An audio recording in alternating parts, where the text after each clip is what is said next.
While atheists reject the idea of a creator or designer, there are things in nature that look like they were designed for a purpose, and some of them reluctantly admit it. The first evolutionist to admit the evidence of design, and even the creator, was Charles Darwin in the first edition of The Origin of Species.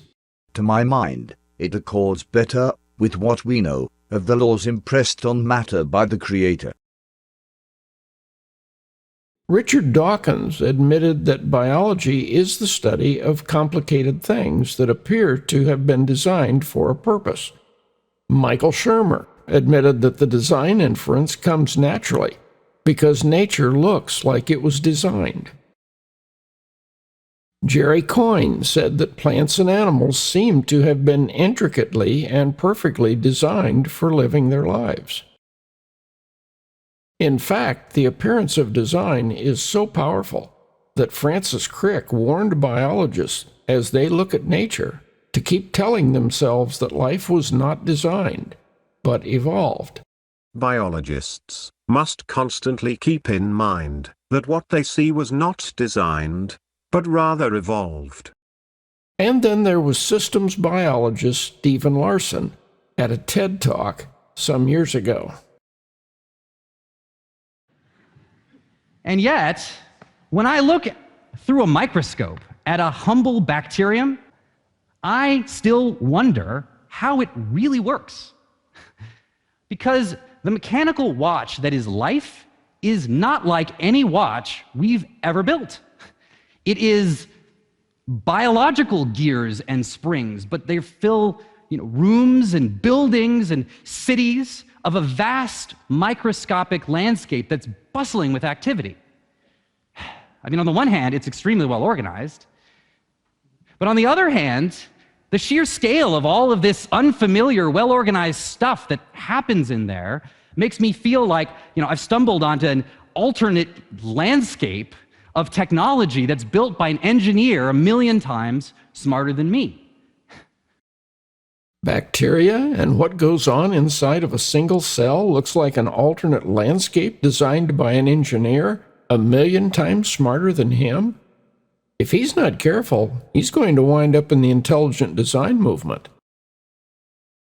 Don't forget the worldview angle on these things. For most people, especially outside of their area of expertise, see what they are taught to see by the surrounding culture and those they associate with.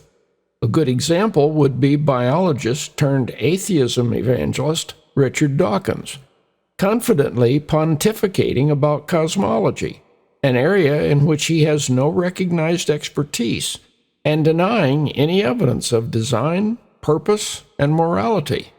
The universe we observe has precisely the properties we should expect if there is, at bottom, no design, no purpose, no evil and no good, nothing but blind, pitiless indifference. Well, since Richard Dawkins is an atheist, we should not be surprised that when he looks at the universe, he sees what his philosophy tells him to see.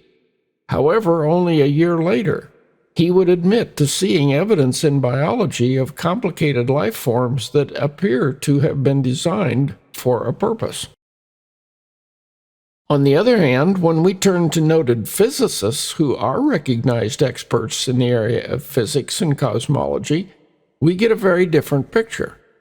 Arno Allen Penzias, an American physicist, radio astronomer, and Nobel laureate in physics, who, along with Robert W. Wilson, discovered the cosmic microwave background radiation, which helped establish the Big Bang theory of cosmology, sees the universe very differently. The best data we have concerning the Big Bang are exactly what I would have predicted had I nothing to go on but the 5 books of Moses, the Psalms, and the Bible as a whole. Dr. Michio Kaku, a theoretical physicist at the City College of New York and co-founder of string field theory, says that theoretical particles, known as primitive semi-radius tachyons, are physical evidence that the universe was created by a higher intelligence. The universe is a matrix, governed by laws and principles that could only have been designed by an intelligent being.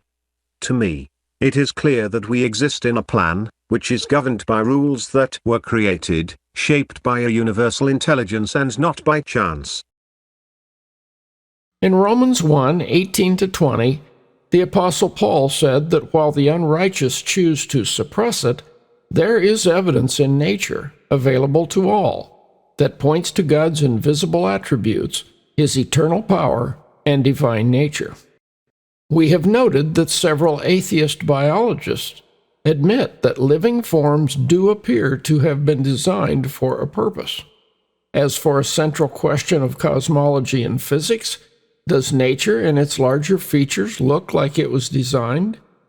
We have testimony from two world-class experts that the belief that nature was intelligently designed is both reasonable and scientific.